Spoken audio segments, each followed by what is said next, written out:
اہتزازی حرکت اور دائرہوی حرکت کی مثالوں سے ہم یہ سمجھتے ہیں کہ کچھ اشیاء مقررہ وقت میں ایک دور یعنی کہ چکر یا ایک اہتزاز پورا کرتی ہے۔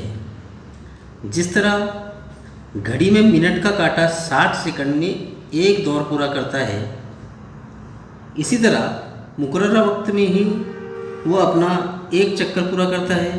شے کی اس حرکت کو دوری حرکت کہتے ہیں۔ جس حرکت میں شے مقررہ وقفے کے بعد مخصوص نقطے سے بار بار گزرتی ہے، اسے دوری حرکت کہتے ہیں۔ اب ہم چال کے بارے میں معلومات حاصل کریں گے۔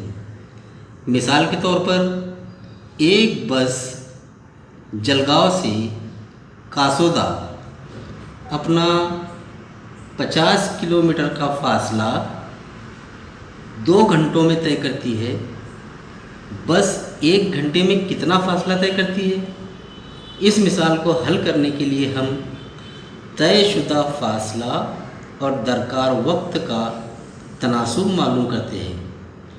اس تناسب سے ہمیں معلوم ہوتا ہے کہ بس نے اکائی وقت میں کتنا فاصلہ طے کیا ہے، اور اس کے لیے ایک ضابطہ ہے: طے شدہ فاصلہ بٹے فاصلہ طے کرنے کے لیے درکار وقت برابر چال۔